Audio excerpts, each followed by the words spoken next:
Welcome back to Jump Scare. I'm Betty. And I'm Chad. And this week we wrap up the back to school segment for the month with 1986 Night of the Creeps. The night of the fall is finally here for Chris, Cindy, and JC. It's going to be the best night of their lives. But tonight is also the night of the creeps. From a world unknown comes a nightmare unimagined. First, they are under you, around you, on you, and then inside you. They get in through your mouth, and you walk around while they incubate, even if you're dead. They are a new breed of terror. Freeze! They are a different kind of horror.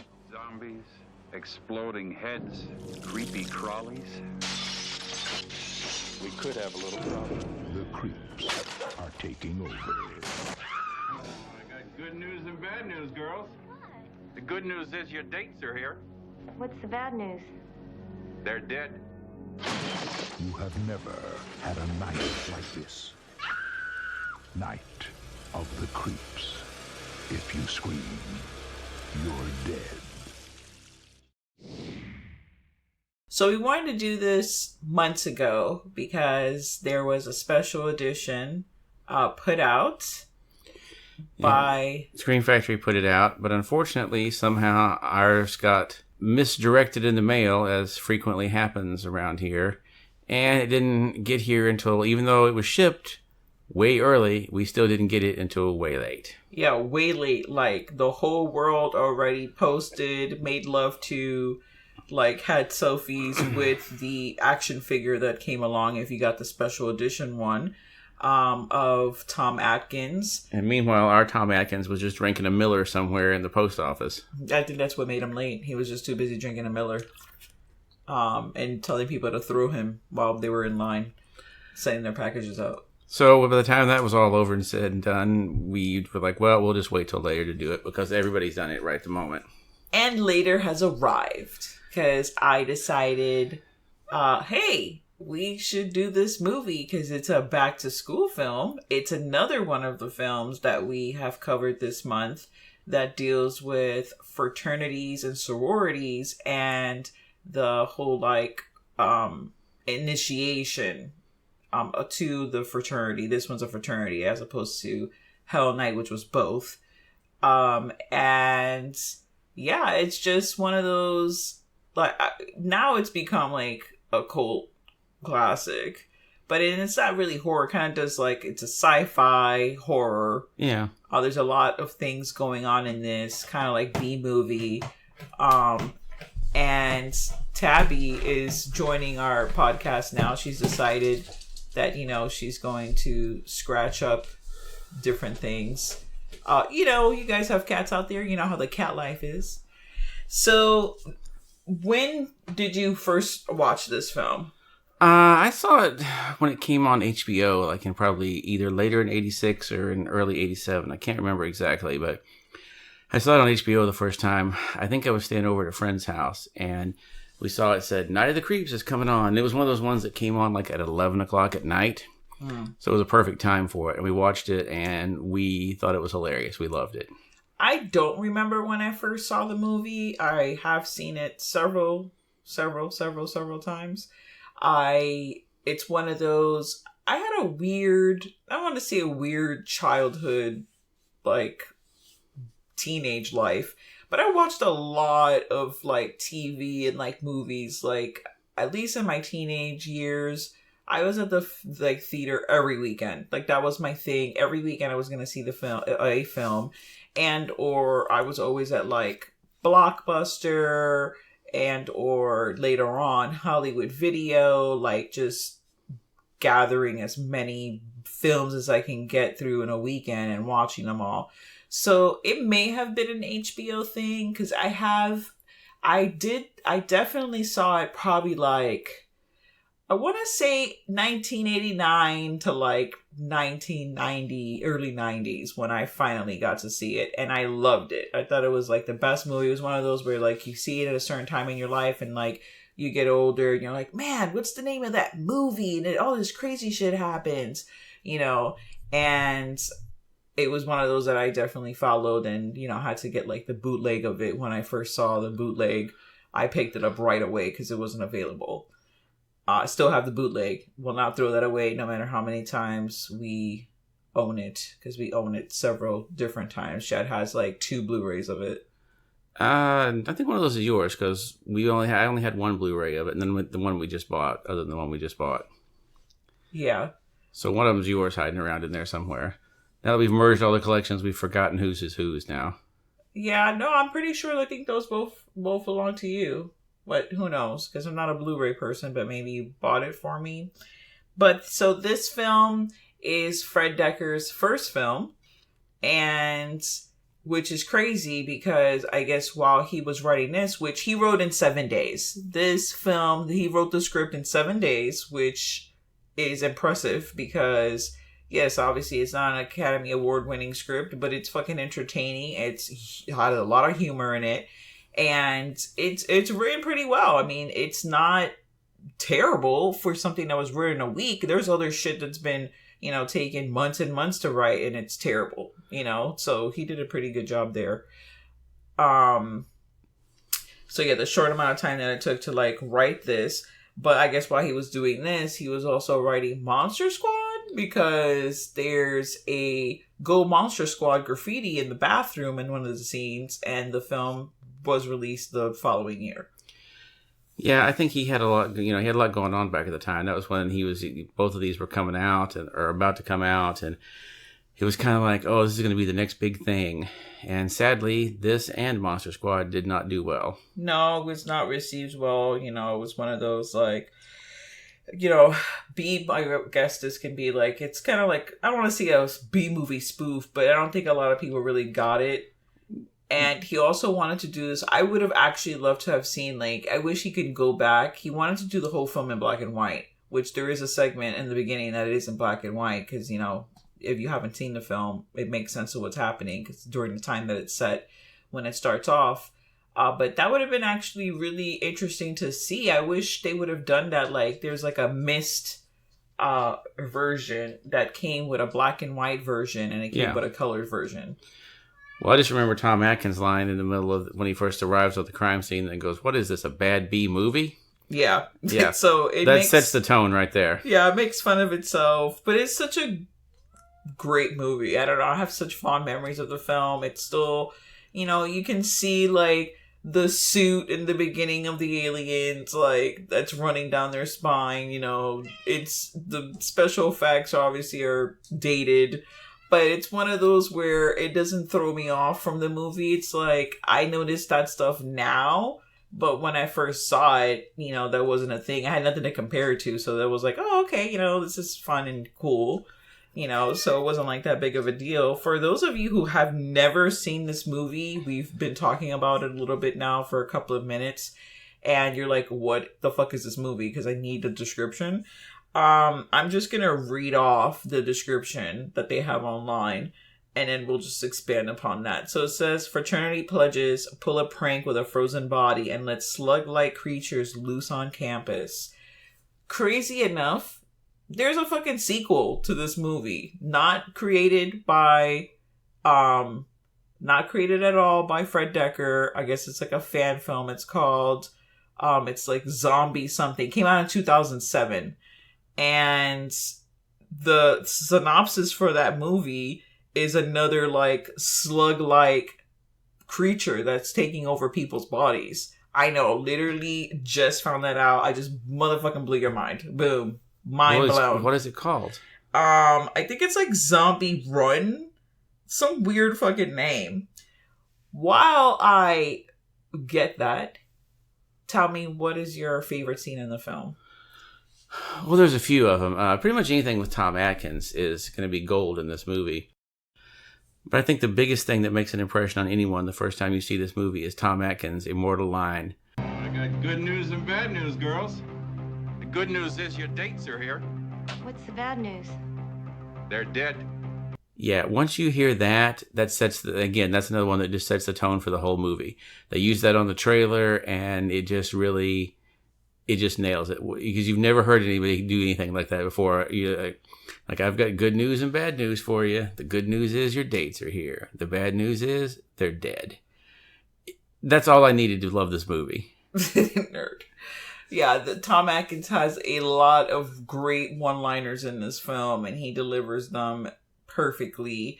So much so, there's a whole fan base just for him as an actor. Like, he has like the best fans. Even so much so, watching the extras in this special edition, there's, Fred Decker and what's his face? Jason Lively. Jason Lively, yeah, but the guy from Hallowed Grounds are going around. Sean Clark. And they're going around, and one's wearing a Fred Decker like Productions shirt, and the other one is wearing and Fred Decker is wearing a Tom Atkins shirt, like this Tom Atkins head Just says Atkins time or something like that on it. So the love for him, I mean, it's gonna be a mad sad day, the day that guy leaves the earth. Yeah, because he's done so many great things. Yeah, we love him a lot. And to answer your question, Shad, the name of the movie is Zombie Town. Came out in 2007. It's supposed to be a hot piece of trash, but the synopsis is flesh-munching fight for survival in a small remote town. A parasitic plague transformed the population into brain-chomping zombies.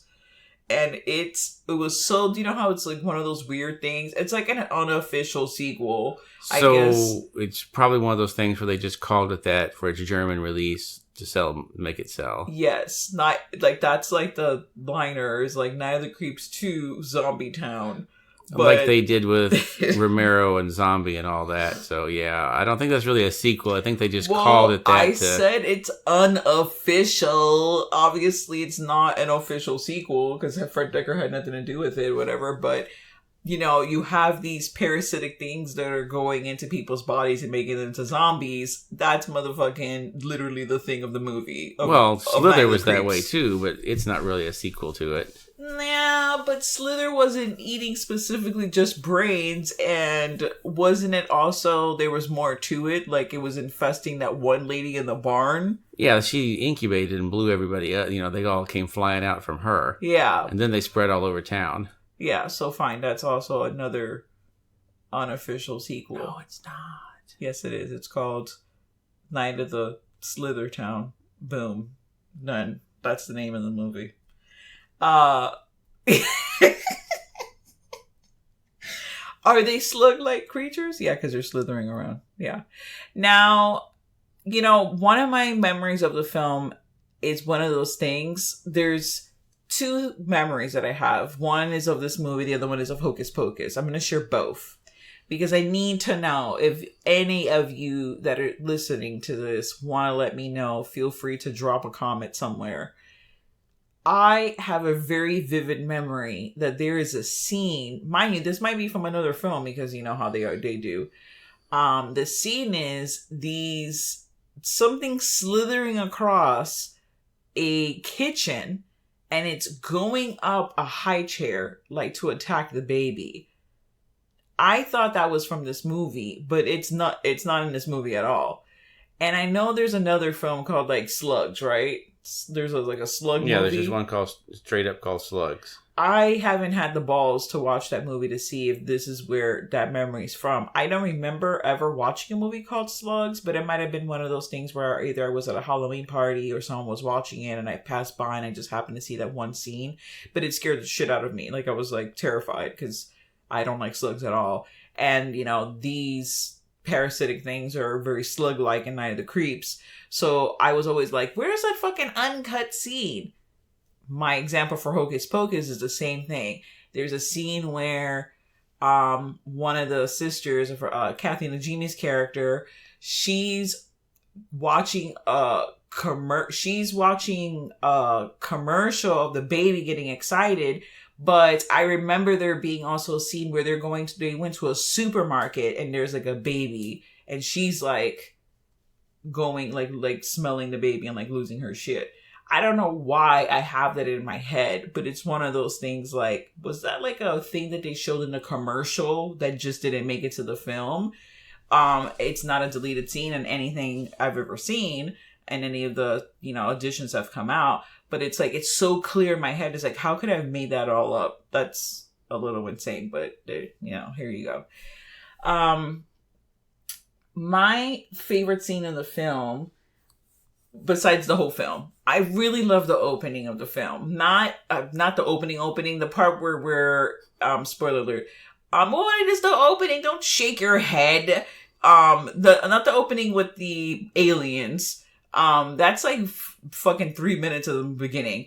The 1950s, opening is black and white, and they're playing on the whole like urban legend of the hooked man, or the crazy man that's coming after the teenagers that are sitting in, like make out bluff kind of thing. And or the drive-in, I really love that sequence of the film. How it starts, because you get some of that backstory and how, it's been there ever since that time, and how they, encapsulated this body, and then you move forward to the future. We're in the 80s. So that portion of it is just wonderful because it's so, I have a fondness for that time. So I really like that part of the movie. And then obviously the kick-ass like ending where they're fighting against the slugs. The movie has heart. There's, a sad part in it, not to give anything away. And there's so many different, it's comedic. It has a horror elements, obviously sci-fi because you got aliens dropping, parasites onto Earth, which we really don't get a backstory of like why that happened and what was the whole goal and like what's their whole reasoning. But it's one of those things you just drop in and you don't really need to know any of that because it's just like, this is what's happening and now we have to deal with it kind of thing. So that's cool. I would have loved to have seen a sequel because there's two endings to this film and one of them leads, for it to be a sequel. The original ending for years was just kind of a jump scare ending kind of. And I think they had put it in because they just wanted to have one more final, like, oh God. Because at the time in the 80s like that, everything had to have the last minute jump scare at the end. You had to, Nightmare on Elm Street, Friday the 13th, all of them had to have that last minute jump. They just wanted to shove that in there. But I really like the ending they put back on the director's cut better. It makes a lot more sense. Yeah, it does. It's one of those things where it's just like, okay, maybe we should have gone with this ending. But I like both endings. One, because obviously that's the way I originally saw it. And then finding out that there's another one is like, ooh, another ending. I love to see those when it's a true other ending. And it's just not like someone blinked for 5 seconds longer and that makes it a different ending. Because that happens sometimes. Well, the thing about this movie, too, is it ruined... you can't have any like homages to horror directors, anything in a movie now because this movie's already done it. They've done everything. Every name in this movie is like someone connected to horror. Every person's last name is someone connected to horror, even like down to like the fucking name of the school, right? Yeah, they go to Corman University. Your main characters are Chris Romero and J.C. Hooper, which of course is John Carpenter. Detective Ray... John Carpenter Hooper, Toby Hooper. And then you've got Detective Ray Cameron, named after James Cameron. You've got Cynthia Cronenberg.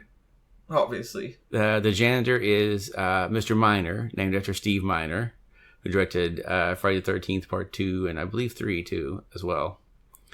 Let's see, what else have we got names in there? There's Detective Landis. There's Sergeant Ramey.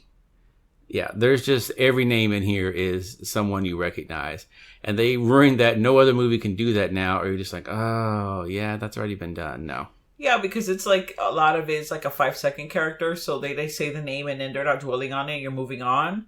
And you don't really catch it obviously the first time, personally, when I saw it, it wasn't like, ooh, all of these things. It wasn't until... was part of those, like, maybe I didn't know all of those people at the time. So slowly but surely, as I expanded my knowledge on horror, I was like, oh, that's cool, little, whatever. Yeah, whatever you want to call it. I didn't catch Raimi at all the first time because I don't think I'd even seen Evil Dead yet at that point. So I was like, oh, okay, he's just a random guy named Raimi. It made no difference. It made no, impression on me. Yeah, so obviously Fred Decker's, like, either he knew and or admired or, liked those directors. So he was like, I want to just pay my homage to all of them. Yeah, so I can have, like, that in the movie. Like, these are the guys that I, really influence me or that I like or that are my friends or whatever the fact. And speaking of things that, like, you watch this movie a million times and you see something new in it this time, is all the times I watched it in the past, I never noticed that the scene at the end in the shed when they're fighting the creatures and the wall gets ripped away and Cynthia falls backwards and she calls out for help. Now, Chris has been her, he's already helped her with this. They killed her ex-boyfriend together. And suddenly, when she falls out, she starts calling Chris, her ex-boyfriend, and his name, Brad. Brad. Yeah, she says it 3 times right in a row, calling him. The subtitles are up, going, Brad. And you're like, oh my God, how did no one notice this? But then I think, oh, yeah, I've watched this movie for like 30 years, and I didn't notice it. Yeah, for real. And I don't think a lot of other people noticed it because we went looking and we also couldn't find any references to it per se. But we did find out in the special edition section of it that scene was actually like extra takes, like after the fact. And it wasn't like a lot of the film is on location, but that one was actually, the shed was actually created and set up, which is why it was done, after the filming or whatnot, retakes. So, they went away for some time and then they came back to do that shot, and the actress, she must have forgotten, who the guy's name was, and, it was one of those where, like, we just have, this one shot to fucking get it. We're not gonna shoot this over. Maybe they did notice, but they were like, oh, whatever, no one's going to notice. There's a lot going on because the zombies are dragging her away, like they're fighting, and it's a whole thing going on, and no one's going to notice, but we noticed. Finally. It only took, 30 fucking years, but we got it. How long did it take before anybody noticed the last scene in Star Wars that Mark Hamill supposedly yells, Carrie, when she runs up to him? Hilarious. Yeah. There's a Tom Cruise one where they do that too. I think it's Days of Thunder, where the actor walks right up to him and Tom Cruise just calls him by his real name, not the character's name, and no one noticed it at all. It's one of those, like, oh, moments, but it's like, fuck it. We got this shot and it's done. We're moving on with life. You'd think they would notice it, even if they just went in and corrected it and, like, post, would just be like, dub the voiceover. Just have him say, Chris. It would be 2 seconds to do that, but no one caught it. I know, but then it wouldn't match, like, her mouth. It would be like one of the, like, foreign films where, like, she's still talking or not talking, and it would have been weird out of sync, and then it probably would have sounded, and then God knows, I know when you have to go and do, like, the ASR or whatever the hell it is. ADR. ADR, yeah. That's cost a lot of money, and it's, like, not good when you have to go back and, like, do ADR. It's not a good thing for a film, so I can't imagine that was going to be an option for this. But the film has, like, some of the comments from the people that were in the film were like, yeah, this is exactly how it was when I was in a fraternity. Yeah. They really got the whole, like, party down. There's, like, a whole sequence where, the chicks are getting movie. There's boobs, so I'm gonna throw that out there. I'm the one who always brings out the boobs. Yeah, there's some boobs in the film, and all the chicks are getting ready or the guys are getting ready. Was that what the fuck is that called when they do that? Montage of the people getting ready, and everyone looks so, like, obviously when the film was made. We are in the 80s, so everyone is like mad authentic, you know? Yeah, everybody's got the 80s hair, the 80s tuxes. It's one of those weird things how when you watch a film now that's set in the 80s, the people don't look authentic to me. They look like they're trying to be set in the 80s. Like they're trying too hard. Like they're like, we're gonna make this 80s like, but we're gonna like really like blow it out of fucking proportion. And it's like the 80s was already blown out of proportion. We don't need you to like try to make it look like way out of the field when it was already way out the field. But yeah, the film definitely, I love the look of it because everyone is just so 80s. The hair is just amazing in this film, and the fucking guys, like the fraternity guys, are hilarious. Well, I think watching the special features on this, we learned that like all the interiors were filmed at an old abandoned Macy's department store. Woolworths, sorry. Yeah, only reason why I fucking 100% remember that is because I've been to a Woolworth. I grew up in Woolworths in New York, so I was just like, holy shit, a Woolworth, that's amazing. But yeah, that's so cost effective. Yeah, just go in there and just use what you've already got in there, and just you got your own like little sound stage in there, really. Yeah, what was the scene we were watching? Was it Tom Atkins' room where you were like, why is there a railing there? And I was like, yeah, that's probably one of the fucking stores. Like before we found out it was filmed in a Woolworth, I was like, yeah, because we knew that there was his part of the house or whatever was filmed like in a department store. We didn't know the whole thing was. Yeah, so that was like, that's why there's a railing there, because it is weird, and they kind of try to put like clothes over it to like cover it. Yeah, but it's like there's like 3 steps up to hit. Once you get in his apartment, you have to go up 3 or 4 steps to get there. So that was probably just like an office or something in there that they redecorated to be his apartment. Yeah. And let's talk about how some people may or may not notice, because this does happen in his apartment, that when Chris comes over with the sad news of what's happened and the reveal of like, the shit is going down with these motherfucking, things, these parasites are taking over people, he was about to kill himself because he got the whole oven door is like down. And the oven's turned on. He's like taped up the door. And yeah, a lot of people apparently didn't catch that he was trying to kill himself. Yeah, that's what's happening in this scene. It was a thing, you may or may not know about the whole, like, I'm going to sit in my garage with, like, the exhaust pipe inside the fucking car. Or turn the oven on and just let it slowly get me. Yeah, which is, like, the slowest of deaths. Like, do you have it on for a little while and then you like, drink a beer, you like watch something on the fucking TV, maybe you take your last poop, and then I would think all those things. I think all those things you do, and then you just go sit down and wait to slowly go to sleep. Yeah, I can't even imagine. But yeah, well, I don't want to spoil it, but yeah, the end.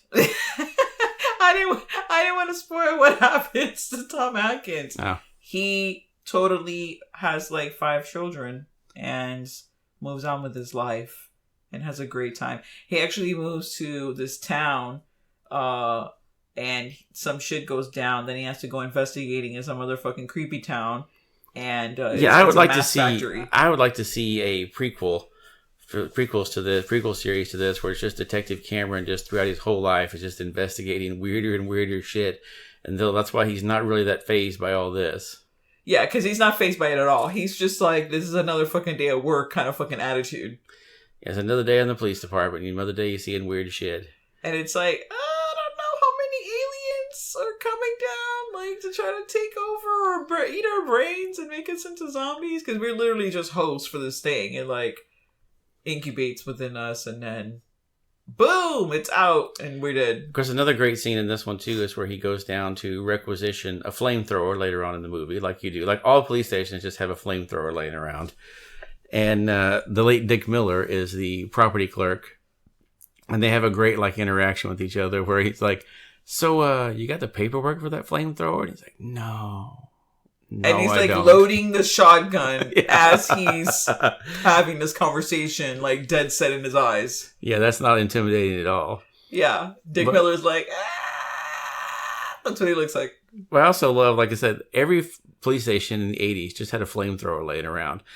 In The Hidden, they make it a point of when the guy comes in early on in the movie and goes, what they say, what the hell are you carrying? He goes, oh, it's a flamethrower. I took it off a guy down on the east side.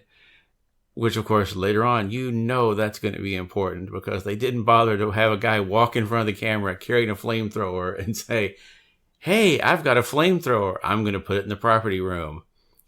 It's just great. The Thing, of course, they're like, why do they have flamethrowers? It's very cold in Antarctica, and I feel like if you have a flamethrower, maybe you can become a little warmer. And wouldn't that light like a bonfire if you really needed It would, to? but I would think there would be easier ways to be lighting bonfires. Yeah, but then also, devil's advocate, isn't it really windy up there? So therefore, It is, but why they did try you to need... light a match, it's gonna blow out. So a flamethrower, that's not gonna blow out. I mean, I feel like it's justified in The Thing to have a flamethrower. But you needed multiple flamethrowers. They had a lot of them. Like, how many fires do you need to start? Obviously there was several men there, so they're just not gonna have one flamethrower for everyone. One guy had to be the guardian of the fire, just like in the caveman days. You entrust one man with the fire. You don't give everybody the fire, or no one's special. I'm not trusting anybody with anything in that motherfucking movie. Okay. Yeah, if they didn't know that when they started. No, but I'm just saying in general. Let's think about the characters of the film. You're not gonna leave it to the doctor. He's all fucking being a doctor, damn it. He's not a flamethrower fucking guardian. He's a doctor, damn it. You're not gonna have McCaddy, McCready. McCready, who's wearing that big ass fucking hat. He's the only guy I would trust with a flamethrower. He's too busy fucking with his drink and his fucking chess game that he fucking is fighting with, and his helicopter. That's the only fucking three loves of his life. The other one's fucking taking care of the dogs. Everyone already had, the other one's in love with his skates. Everyone already has their own bullshit they're into, and it's like, they can't be trusted with anything because they're off being really, really intense about the one thing they were able to bring to fucking Antarctica that was gonna make them like live through the fucking whole time that they were gonna be there. Like that big ass hat. That was the most important thing. Yes. I'm like, oh, I'm gonna be in Antarctica for a whole fucking year. Let me see, take my flask so I can have my Jim Beam in there. Yeah, I gotta have that, okay. I'm gonna take my big old motherfucking hat, because it's gonna keep my hair warm, even though I have coiffed fucking hair. That's I don't want my hair to get messed up with all that snow and shit. And don't you get like freeze burn on your face? Frostbite. There you go. Freeze burn. That's also the new frostbite for 2019. Oh man, I love that hat so much. It brings me so much joy. And you could actually buy it, but it's mad expensive. It's like hundreds of dollars. Yeah. I'm not spending $400 on a fucking hat. I'm just gonna have to make one out of paper. But we digress because we got into The Thing. We should do a Thing podcast. It's crazy. It's one of your favorite. It's your favorite film, and we've never done it. I think because we'd be talking about it for like 20 years. It'd be the longest podcast because our podcast, unlike many others that last like an hour, 2-3 hours, ours is we're a little snack. We're a snack of a podcast. That should be our new fucking like line. Snack of a jump scare. A snack of a podcast. It's a morsel. Delicious. Night of the Creeps. 1986. That happened right now in this podcast. We talked about it. Fred Decker, we love you. I still love you. Fuck everybody who still doesn't love you. Okay, I like that new Predator movie. I just feel bad for him because everything Fred Decker has done has not worked out. And he comes up with great ideas. He seems like a great guy, but everything he gets involved with, it doesn't catch on. Yeah, it is sad. I don't know even what to say. It's just a sad thing. I love, I like this movie. Obviously, huge Monster Squad fan. Love Monster Squad. Lethal Weapon. That's not Fred Decker. That's Shane Black. Oh, Shane Black. Oh, yeah. Okay, well, there you go. Well, one and the same. You can't have a Fred Decker without a Shane Black, right? they're hand in hand. No, hand in hand. Yeah, I don't know. I couldn't tell you. But people went back. You look at the comments of the film, and it's just like people did reviews of Night of the Creeps. There's reviews of Night of the Creeps. They're not original reviews from when the movie came out. I think there's like one or two. The reviews are modern because I'm like, are some of these people actually modern? I mean, from back in the day. Obviously Fangoria was around. That's apparent. That's one of the old ones. But that reviewed the film, but they reviewed the film recently because of the release. Yeah, and then, even at the time, like, recently I've seen where they posted some, like, excerpts from old Fangoria magazines, and people are talking about how The Shining is one of the worst movies they've ever seen. And they just can't imagine how someone could F up that book and just destroy it like they did. And like, I'm pretty sure everybody likes The Shining now. But it just goes to show you that even back then they were angry, bitter nerds.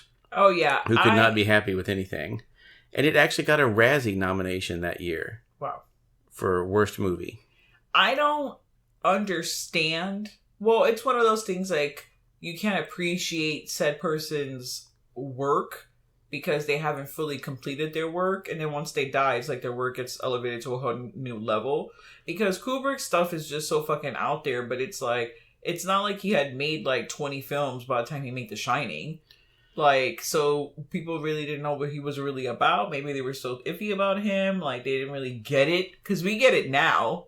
I think this is the same way with, like, Night of the Creeps. I think a lot of people saw the movie, but they didn't really get the things that the movie was parodying, They didn't get the whole... Like, it was 1986 when this came out. No one had seen... Well, I mean, I say no one, but... The popularity of the Dawn of the Dead and Night of the Dead and all that kind of stuff, they weren't as up there as they are now. Yeah. And then another thing, I mean, this is supposed to be, like you said, like a parody, but it doesn't make... It makes fun of itself, but not to the point where it's like a spoof film. Yeah. It's not like, oh, ha ha ha, we know this movie's going to be terrible and it's a terrible film and we're laughing about it kind of thing. Because it doesn't have, I didn't get that at all from the film. No, I think enough people now have watched all the other movies and see this and go, oh wow, this is great. This is like a little bit of this and a little bit of that. And there's all the references. And I think now that like people are more like, they've seen more things. Yeah. Back in the day, you had to go track down at the video store some of these movies. And sometimes you lived in areas like I did, where your theatrical screenings were for shit. There wasn't anything. You got like the biggest movies that came out that week, and that was it. You didn't get these small independent movies that came through. Yeah, and a lot of people that are like watching it now, they grew up in a time where you do have CGI and you do have all these things. So it's like watching this would be the equivalent to someone watching like a black and white film that, was from whatever, like in the 80s or 90s, watching a black and white film being like, this is terrible. Like, movies now are so much better. You can't really get it. Like, someone watching it, like, if I were to show this film to like someone that was in their fucking 20s, they're probably like, this is the worst fucking film I've ever seen. It's terrible. Like, I don't like it. Like, if the CGI is terrible, or whatever. It looks bad. Those people in costumes bad. This is not funny. But at the same time, and then be like, oh yeah, this is a ripoff of this, or this is a spoof of this. But at the same time, people love Stranger Things, and Stranger Things is just a combination of all of Steven Spielberg's and like all the other pop culture aliens and everything else. Well, yeah, but we were just saying that this movie's more popular now than it was when it came out. Well, no, yeah, it's more popular now because it gained a cult status. But for people that are like us that have like love it, and then some of the very few that are able to appreciate a film like this, because not a lot of people appreciate it. Like, I've taken people to watch the first Halloween, and they're like, that wasn't scary. But when the fucking movie first came out, people were like running around with their heads cut off, like screaming their ass off. It was the fucking scariest thing they've ever seen, because it was the scariest thing they've ever seen. They didn't have nothing to compare it to per se. Yeah, like Texas Chainsaw Massacre. Like, you know what I mean? Yeah. So it's just one of those things, like, some people are able to get it, some people aren't. They're not going to be able to, like, really enjoy the film and give the credit, like, where Fred Decker, the credit's due. When there's people that are doing that now, and people are like jumping all over themselves, like this is the best fucking thing I ever had since like, you know, apple pie kind of thing. But Fred Decker. Thank you, Fred Decker, for making this film and all your other films, and especially the latest one, which I liked. That a lot of people did not like for a lot of reasons, but whatever. This wraps up our back to school September segment. Ooh. And now we're getting ready to roll into October. Our favorite month, and also the craziest time for me, especially because I get crazy when it rolls around. Halloween time, my favorite time, and I look forward to it all year. It never ends for me. Halloween's all year long, and it's like I feel like I'm getting ready for like a production. It's just like one of those things, you know, you're just working at it, and then you gotta be on stage to like deliver your creation, and that's what Halloween is for me. And I'm really excited to the little treats and tricks we have up our sleeve for the month. And hopefully you guys get a kick out of it. Thank you so much for joining us once again for our rants and craziness and love for the film, Night of the Creeps. And if you haven't had a chance, watch it somewhere. I don't think it's available anywhere, but find it somehow. And enjoy it, and let us know if you liked it. And or is this one of your, you know, favorite films? Did you hate the film? Did you see it and hated the film? Give us some feedback. We would really enjoy reading your comments. Thank you so much, and stay tuned to the horror. And now, folks, it's time to say goodnight. We sincerely appreciate your patronage and hope we've succeeded in bringing you an enjoyable evening of entertainment. Please drive home carefully and come back again soon. Good night.